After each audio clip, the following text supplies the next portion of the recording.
Selamat malam keluarga Allah.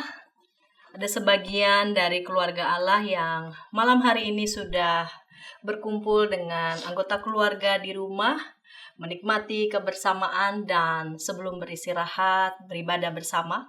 Atau ada sebagian keluarga Allah yang masih dalam perjalanan atau harus menyelesaikan pekerjaan yang tentu sudah ditentukan targetnya. Saya berdoa semoga keluarga Allah tetap dalam kondisi sehat dan dapat pulang bertemu dengan keluarga.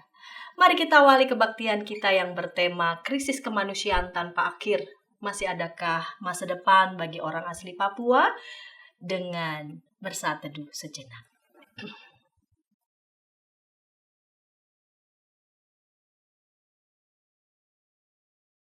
Allah yang kita sembah adalah Allah yang maha baik. Hari berganti, musim berganti, namun Allah kita tetap setia. Terus berkarya mencipta dan memelihara ciptaannya. Alam semesta, hewan-hewan, bahkan malaikat bala surga, juga segenap insan yang ia ciptakan sebagai gambar dan rupa Allah, menyanyikan haleluya, haleluya, memuji Dia.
Mari kita berdoa.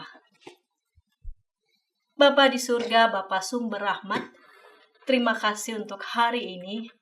Hari di mana kami boleh merasakan Tuhan pelihara kami. Kami boleh mengerjakan berbagai hal yang menjadi tanggung jawab kami. Dan kami bersyukur sungguh Engkau menyertai kami. Dan di malam hari ini kami bersiap mau mendengarkan firman Tuhan, mau beribadah bersama. Bapa kiranya boleh memberkati kami. Dalam Kristus kami berdoa. Amin. Allah menciptakan manusia sebagai gambar dan rupanya. Dia tidak hanya mencipta, melainkan juga berkurban, menyelamatkan umat manusia, agar citra manusia diubahkan dimerdekakan dari belenggu dosa.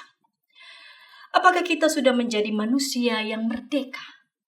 Merdeka dari cara berpikir yang memandang sesama dengan martabat dan melihat kemuliaan Tuhan ada dalam wajah sesama, atau kita masih mengenakan selubung sehingga hati kita tertutup dan kehilangan kepekaan mengasihi sesama manusia?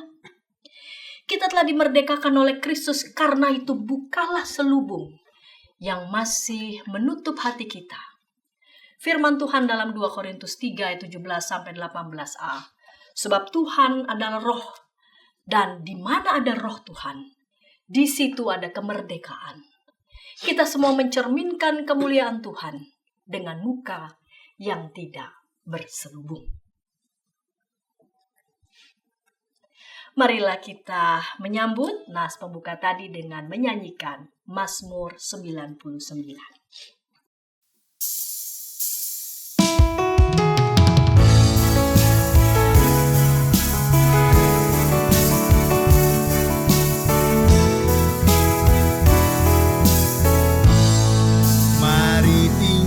Kan Tuhan Allah kita, sembah sujud di tumpuan kakinya. Mari tinggikan Tuhan Allah kita, kuduslah namanya.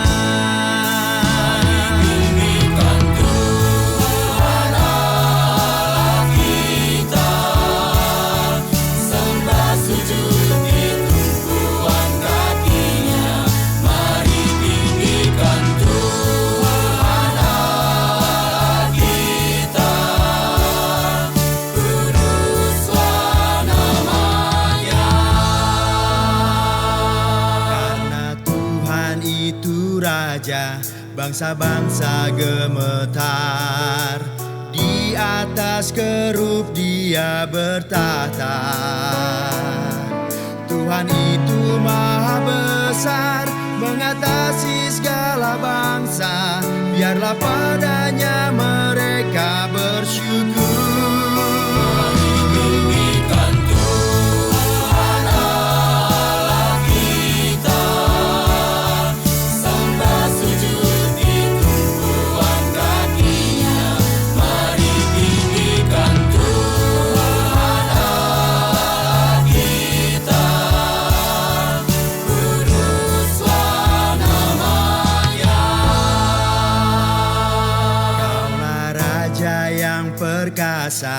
Yang mencintai hukum, Kau yang menegakkan kebenaran.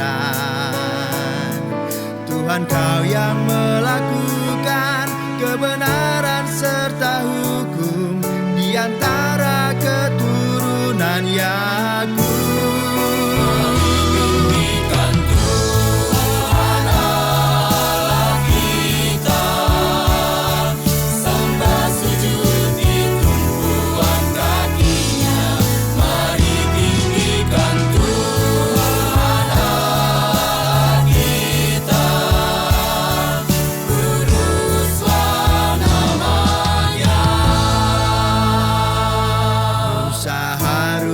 Samuel menyerukan namanya, imam dan umat ikut memohon.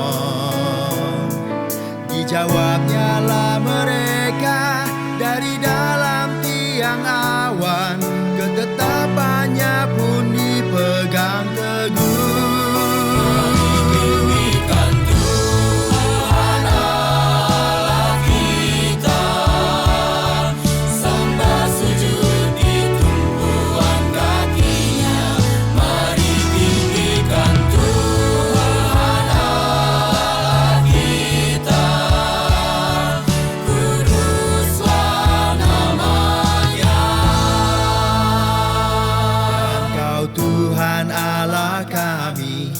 Menjawab mereka, bagi mereka Kau sang pengampun.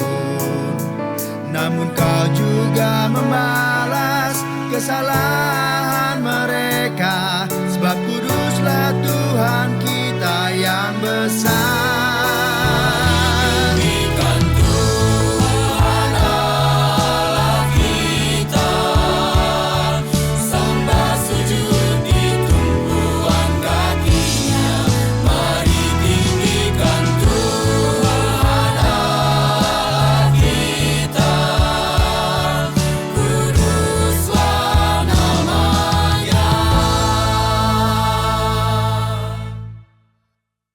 Mari bersama kita berdoa.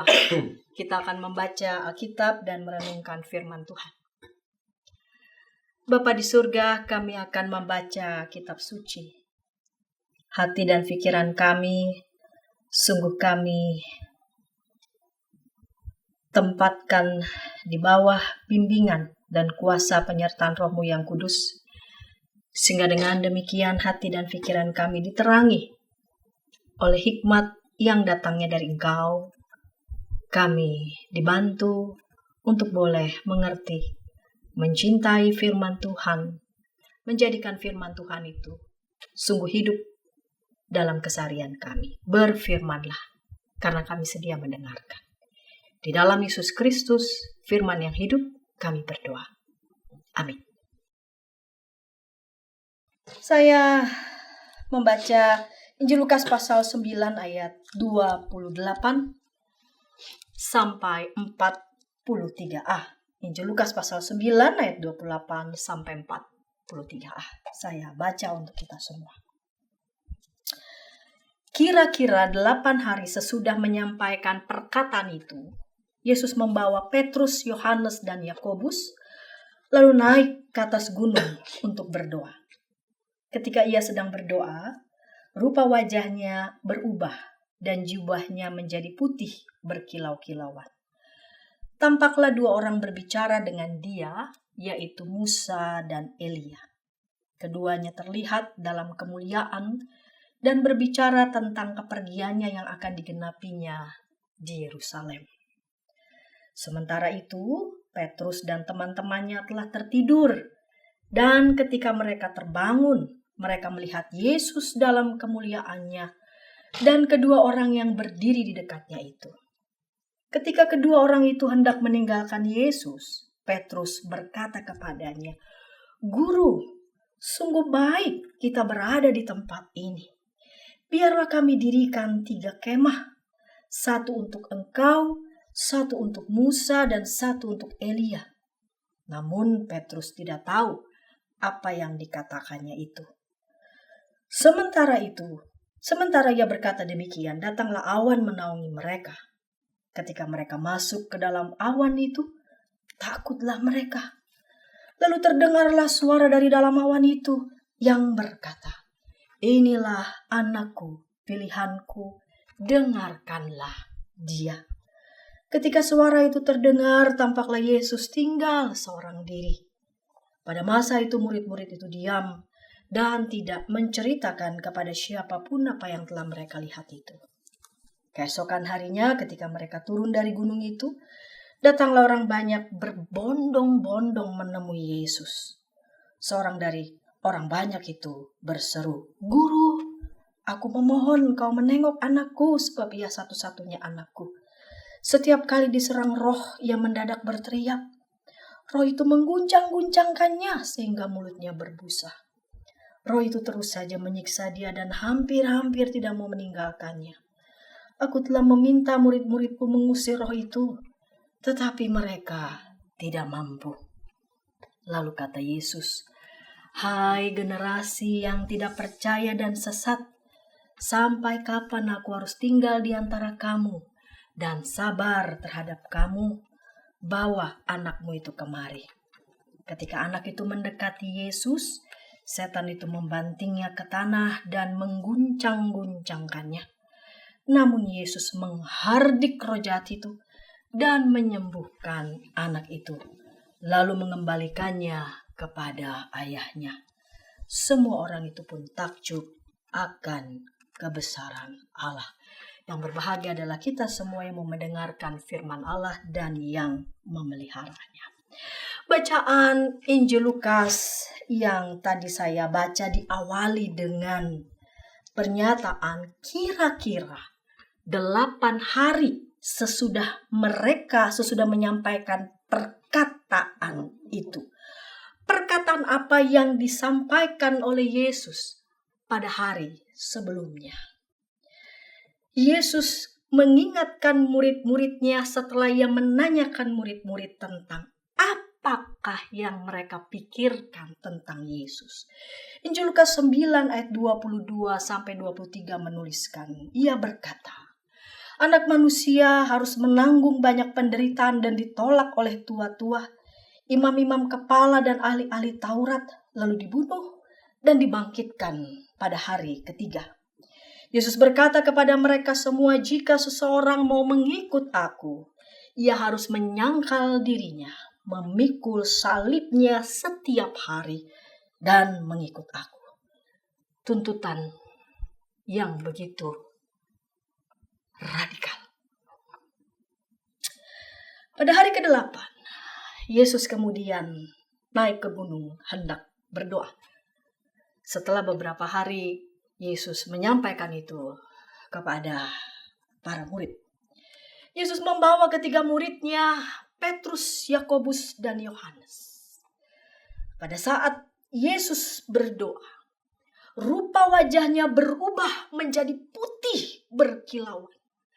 Dan tampaklah ada 2 orang bersama Yesus. Ada Musa dan Elia. Musa yang kita kenal menerima hukum Tuhan, dan juga Elia. Mereka berdua berbicara tentang perjalanan yang Yesus tempuh yang akan digenapinya di Yerusalem. Apa yang sedang diperbincangkan? Mereka berdua berbicara tentang misi besar yang Yesus emban, tentang derita yang Yesus alami, dan melalui penderitaan bahkan kematian akan menghasilkan kemuliaan. Lukas 24 ayat 24 menuliskan, "Bukankah Mesias harus menderita semuanya itu untuk masuk ke dalam kemuliaannya?" Sementara itu, Petrus dan teman-temannya tertidur. Petrus dan kedua temannya baru terbangun ketika mereka menyaksikan wajah Yesus berubah rupa. Tampaknya mereka tidak melihat dan tidak menyimak apa yang sedang diperbincangkan oleh Musa, Elia, dan Yesus, karena mereka pada saat itu tengah tertidur. Mereka terbangun dan yang mereka lihat adalah kemuliaan. Yesus berubah rupa dan melihat ada Musa dan Elia. Tampaknya pemandangan itu membuat Petrus kagum dengan apa yang ia lihat. Petrus meminta kepada Yesus agar dapat mendirikan 3 kemah untuk mereka bertiga. Entah apa motif Petrus. Tampaknya memang Petrus tidak terlalu memahami makna perjumpaan Musa, Elia, dan Yesus. Kemudian dituliskan di sana, awan menaungi mereka dan ada suara berkata, "Inilah anakku pilihanku, dengarkanlah dia." Allah menyatakan bahwa Yesus adalah Mesias dari Allah. Karena itu kata-kata Yesus Kristus adalah sabda ilahi. Relasi Yesus Kristus dengan Allah tidak sebanding dengan relasi Musa, Elia, dan Allah. Para murid harus mendengarkan Yesus. Apa yang harus mereka dengar? Yaitu bahwa jalan yang ditempuh oleh Yesus Kristus adalah jalan salib.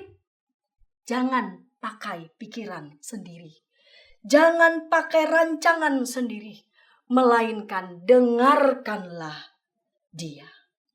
Perubahan rupa Yesus adalah pemulihan yang hendak meneguhkan bahwa Yesus ialah Sang Mesias yang akan menderita dan mati, yang bertujuan membebaskan umat dari perbudakan dosa.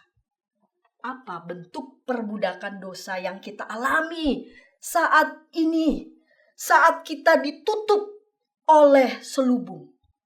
Apa selubung itu? Selubung itulah yang membuat manusia tidak dapat mengenali kasih. tidak dapat mengenali kebenaran. Selubung itulah yang membuat manusia gagal mencintai kehendak Allah. Walau seseorang senang baca Alkitab, tekun membaca Alkitab, mungkin pagi, siang, sore, malam, tetapi belum tentu langsung dapat membuka mata iman yang membacanya. Sebab tanpa tuntunan Roh, bisa saja melalui beberapa ayat yang dibaca, tetapi justru dalam hidupnya tetap melakukan diskriminasi yang dimulai dengan pikiran yang masih diselubungi dengan cara berpikir melihat orang yang berbeda gender, status sosial atau warna kulit, atau ras sebagai orang-orang warga kelas 2. Bahkan mungkin saja melihat mereka dengan penuh kebencian. Sikap demikian melahirkan krisis kemanusiaan. Sepanjang sejarah manusia melalui begitu banyak fase gelap karena selubung itu. Selubung yang menutupi pikiran dan hati yang melahirkan begitu banyak tindak kekerasan. Salah satu yang masih kita gumuli adalah tentang persoalan konflik di Papua. Sudah lebih dari setengah abad berintegrasi dalam Negara Kesatuan Republik Indonesia, tetapi konflik di Papua belum kunjung berakhir. Konflik yang awalnya adalah persoalan politik menjadi persoalan keamanan. Bahkan menjadi semakin rumit karena isu sosial dan ekonomi sudah menjadi bagian dari konflik yang demikian panjang ini. Lalu bagaimana menyelesaikannya? Bagaimana menguraikan konflik yang panjang ini yang sudah berimplikasi menjadi krisis kemanusiaan terhadap orang asli Papua? Pendekatan yang dianggap sebagai cara jitu dan dilakukan bertahun-tahun adalah memakai pendekatan keamanan yang ternyata tidak memberikan dampak perubahan secara signifikan. Pun pasca reformasi bahkan setelah pemberlakuan daerah operasi militer selama lebih dari 30 tahun, juga tidak tampak ada perubahan pendekatan. Masih memakai pendekatan keamanan. Dan belum beranjak pada optimalisasi pendekatan yang mengedepankan pendekatan kemanusiaan dan kebudayaan. Ditambah lagi dengan masalah pengungsian internal Papua atau yang disingkat dengan IDP, Internally Displaced Persons, yang 100% adalah orang asli Papua. Siapa mereka? Berdasarkan hasil Rapid Independent Assessment yang dilakukan oleh PGI, KWI, dan DGP, bahwa para pengungsi internal itu adalah korban konflik bersenjata antara TNI, Polri, dan OPM. Tahukah dampaknya begitu sangat besar terhadap puluhan ribu pengungsi internal yang tersebar di hutan belantara Papua? Hidup mereka berpindah-pindah selama 3 tahun lebih.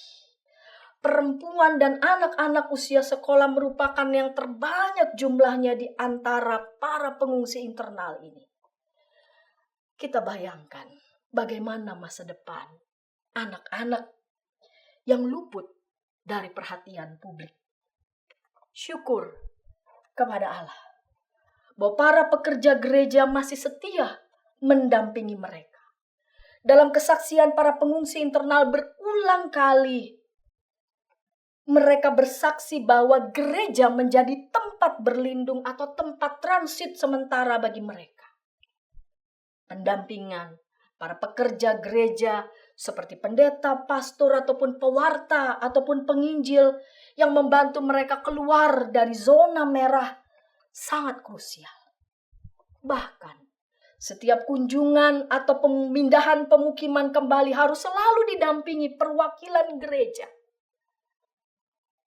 Apa saja kebutuhan? Apa saja yang mereka butuhkan? Ada 4 kebutuhan pengungsi seperti makanan. Mereka masih kekurangan makanan. Pelayanan kesehatan. Faktor ekonomi, mata pencaharian. Dan hampir semua tidak dapat mengakses pendidikan. Betapapun tadi saya katakan syukur kepada Allah bahwa pekerja gereja masih mendampingi, namun ternyata kita sadari gereja masih memiliki keterbatasan. Dukungan yang lebih besar sangat dibutuhkan. Dalam kondisi ini, kita bertanya, masih adakah masa depan bagi orang asli Papua? Penebusan yang Kristus berikan bagi kita membuat kita berpengharapan. Rasul Paulus dalam 2 Korintus 3 ayat 12 menuliskan demikian. Karena kami mempunyai pengharapan yang demikian, kami bertindak dengan keberanian.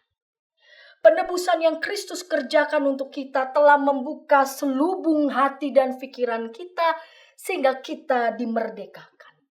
Melalui penebusan Kristus kita pun mencerminkan kemuliaan Tuhan. Kita diubahkan menjadi serupa dengan gambarnya dalam kemuliaan yang semakin besar. Inilah sebabnya kita memiliki harapan. Betapapun tugas yang gereja emban tidak mudah, Kristus yang menderita bahkan berkurban dan menang bagi kita dan dunia yang dikasihinya. Allah kita adalah Allah yang hidup. Adalah sebuah kehormatan bahwa Allah berkenan melibatkan kita berkarya bagi saudara-saudara kita yang tengah dalam krisis. Kristus telah lebih dulu memikul salib dan ketika kita menyatakan diri bahwa kita adalah murid Kristus, maka konsekuensi sebagai murid Kristus, kita pun berjalan mengikutinya. Berjalan mendengarkan dia. Berjalan menyangkal diri. Berjalan memikul salib setiap hari. Di tengah apapun yang terjadi dalam hidup kita, belas kasihan Tuhan terus bekerja. Kita dapat mewujudkan harapan dengan penuh keberanian. Firman Tuhan menguatkan kita semua. Seperti yang tertulis dalam 2 Korintus 4 ayat 1-2. Oleh rahmat Allah kami telah menerima pelayanan ini. Karena itu kami tidak tawar hati. Namun kami menolak perbuatan tersembunyi yang memalukan. Kami tidak berlaku licik dan tidak memalsukan firman Allah. Sebaliknya, kami menyatakan kebenaran. Dan dengan demikian, kami menyerahkan diri kami untuk dinilai menurut hati nurani semua orang di hadapan Allah. Masih adakah masa depan bagi orang asli Papua? Ya, ada harapan bagi masa depan orang asli Papua. Dan kita sebagai gerejanya terus berani dan tidak tawar hati. Berkarya di tengah-tengah situasi yang tidak mudah, pun dalam keterbatasan. Allah yang Maha Besar menolong kita agar kita terus setia memantulkan kasih Allah yang besar. Amin. Saat hening untuk kita.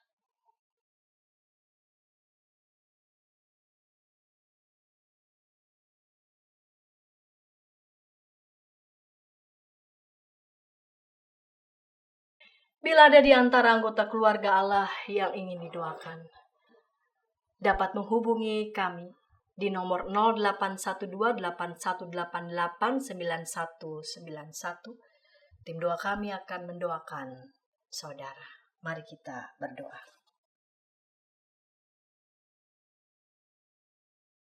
Melalui penebusan Kristus, kami menjadi ciptaan yang baru. Tolong kami ya Tuhan agar dengan penebusan yang sudah Kristus kerjakan, maka selubung pada pikiran dan hati kami ini juga boleh kami lepaskan agar kami sungguh-sungguh boleh mengenakan pikiran-pikiran Tuhan. Agar kami sungguh-sungguh boleh mendengarkan Tuhan. Ketika kami mengatakan bahwa kami pengikut Kristus, maka pada saat yang sama, kami diminta untuk berjalan, ikut Tuhan. Setiap hari menyangkal diri, ikut Tuhan, memikul salib. Adalah sebuah kehormatan ketika kami sebagai gereja Tuhan, Engkau boleh libatkan menjadi sahabat-sahabat-Mu untuk melakukan karya-karya yang sungguh besar di tengah-tengah situasi yang ketika kami andalkan pakai kekuatan kami, rasanya tidak mungkin. Pada saat yang sama kami percaya ya Tuhan, bahwa pemimpin bangsa kami boleh kiranya juga memiliki hati yang bersih, yang jernih. Sehingga dengan demikian, dengan pikiran dan hati yang bersih boleh melahirkan kebijakan-kebijakan yang pro kepada anak bangsa, secara khusus kepada saudara-saudara kami, orang-orang asli Papua yang saat ini sedang bergumul, bergulat, bahkan juga menderita. Kami percaya ya Tuhan, bahwa cinta Tuhanlah yang membuat hati kami ini menjadi teduh, hati kami ini menjadi damai. Dan dengan itu, dengan kesetiaan kami, dengan konsistensi kami untuk boleh berkarya di tengah-tengah situasi yang tidak mudah ini, kami boleh kerjakan dengan penuh ketulusan, dan ini menjadi warisan yang besar, nilai yang begitu berharga yang kami boleh warisi kepada generasi muda, agar kiranya mereka juga boleh menyadari apa yang menjadi tugas dan panggilan gereja. Terima kasih ya Bapa, kami berdoa bagi saudara-saudara kami yang berada di daerah yang tidak mudah ini, secara khusus di Papua, yang berada di garis depan, yang mendampingi masyarakat asli Papua. Tuhan, karuniakan berkat-Mu, dan kami juga boleh bersama-sama, boleh bekerja sama, turut terlibat untuk juga menolong dan menopang mereka. Inilah doa kami kepadamu ya Bapa. Dalam Yesus Kristus kami berdoa. Amin. Kita telah ditebus oleh Kristus, karena itu kita menjadi umat yang merdeka. Bukalah selubung yang menutupi hati kita, karena yang lama sudah berlalu, kita menjadi ciptaan yang baru. Kita diutus ikut Tuhan Yesus, mendengarkan Dia yang taat, bahkan ketika ketaatan itu menghadapkannya pada penderitaan dan kematian. Apa yang kita sampaikan pada dunia yang mengalami krisis dan mengalami penderitaan.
Mari kita terima berkat. Anugerah Tuhan Yesus Kristus dan kasih Allah dan persekutuan Roh Kudus beserta dengan kamu sekalian. Amin.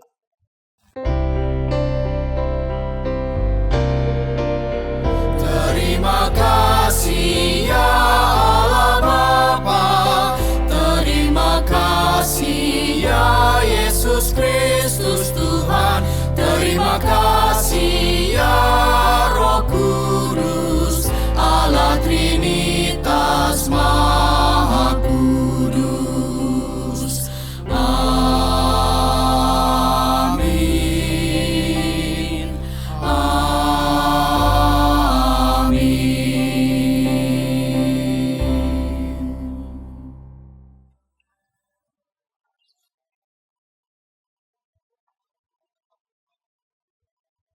Selamat malam dan terima kasih.